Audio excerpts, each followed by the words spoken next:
Bismillahirrahmanirrahim. Assalamualaikum warahmatullahi wabarakatuh. Sahabat Adminkas dan teman-teman dimanapun berada.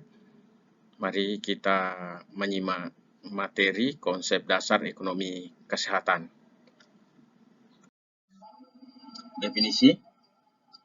Menurut Kamus Besar Bahasa Indonesia atau KBBI, menyatakan bahwa ilmu ekonomi adalah ilmu mengenai asas-asas produksi, distribusi, pemakaian barang dan kekayaan serta berbagai hal mengenai pemanfaatan uang, tenaga, waktu, dan sebagainya yang berharga.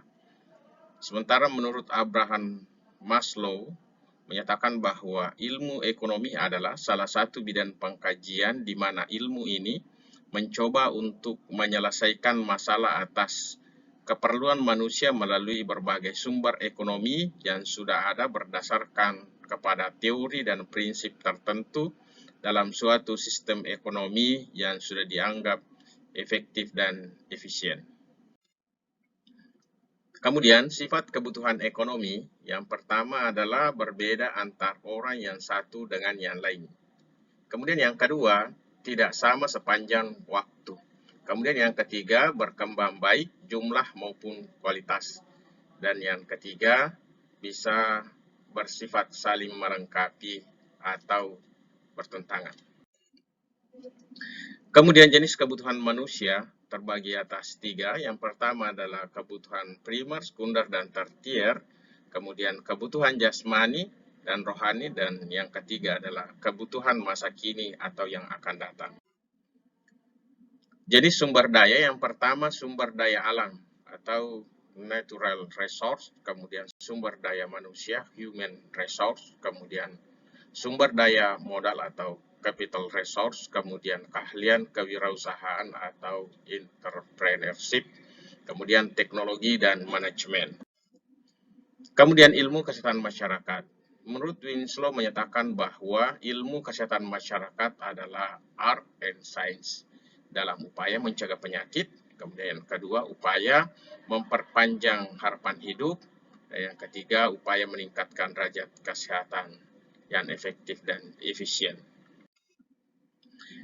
Kemudian melalui penyehatan lingkungan, pencegahan dan pemberantasan penyakit, pendidikan kesehatan bagi masyarakat, pengorganisasian pelayanan kesehatan, kemudian pengembangan organisasi sosial untuk menjamin standar hidup yang cukup menurut Henlong 1969. Kemudian faktor yang mempengaruhi upaya meningkatkan status kesehatan.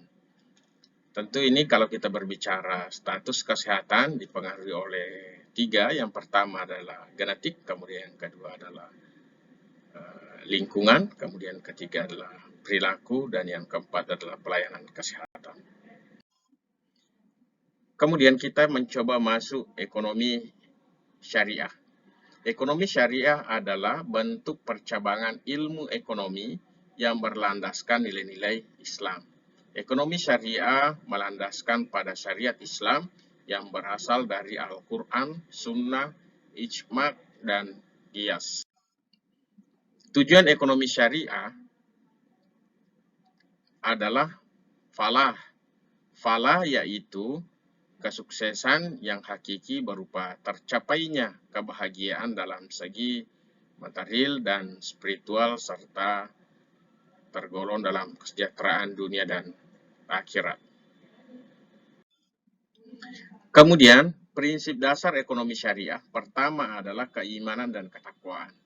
Kedua adalah memenuhi kebutuhan, yang ketiga adalah pembagian kepemilikan, keempat adalah pengelolaan kepemilikan, dan yang kelima adalah mata uang berbasis logam mulia. Kemudian ilmu ekonomi kesehatan, beberapa teori menyebutkan, salah satunya ini adalah penerapan teori, konsep, teknik ekonomi dalam bidang kesehatan, terintegrasi dari dua cabang ilmu, ilmu ekonomi dan ilmu kesehatan masyarakat. Sehingga ekonomi kesehatan adalah penerapan ilmu ekonomi dalam upaya kesehatan dan faktor-faktor yang mempengaruhi kesehatan untuk pencapaian derajat kesehatan optimal. Sementara pada ilmu ekonomi kesehatan syariah tentu pada pendekatan ilmu agama. Ilmu ekonomi syariah kesehatan adalah penerapan ilmu ekonomi Islam dalam upaya peningkatan derajat kesehatan masyarakat. Ekonomi kesehatan membahas pertama adalah alokasi sumber daya pada berbagai kegiatan peningkatan kesehatan.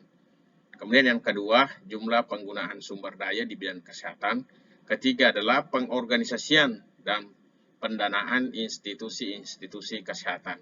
Kemudian yang keempat adalah efisiensi alokasi sumber daya dan penggunaan untuk tujuan-tujuan kesehatan. Kemudian yang kelima adalah dampak terhadap pelayanan kesehatan preventif, kuratif, rehabilitatif, baik itu individu maupun kelompok masyarakat. Ruang lingkup sasaran ekonomi kesehatan yang pertama adalah konsumen, kedua adalah pemerintah, yang ketiga adalah provider atau public privat, termasuk profesional investor. Ciri khusus ekonomi kesehatan. Pertama, kejadian penyakit tidak terduga. Kemudian yang kedua, customer ignorance, tidak ketahuan konsumen. Kemudian yang ketiga adalah sehat dan pelayanan kesehatan sebagai hak atau kebutuhan bukan kemampuan. Kemudian yang keempat, eksternalitas public good, ini merupakan komoditi bagi masyarakat. Kemudian B-nya, social marginal benefit atau manfaat dirasakan oleh seluruh masyarakat. Kemudian ketiga, berbentuk pelayanan pencegahan. Kemudian privat good ini berbentuk layanan kuratif, kemudian privat marginal benefit, manfaat dirasakan oleh masyarakat. Kemudian motif non-profit, padat karya, kemudian mix output tergantung dengan jenis penyakitnya. Kemudian upaya kesehatan sebagai konsumsi dan investasi. Kemudian restriksi berkompetensi. Terima kasih. Demikian materi konsep dasar ekonomi kesehatan pada kesempatan ini. Mudah-mudahan teman-teman sahabat Adminkes bisa pelajari. Kemudian jangan lupa like dan subscribe serta komen. Demikian, Assalamualaikum warahmatullahi wabarakatuh.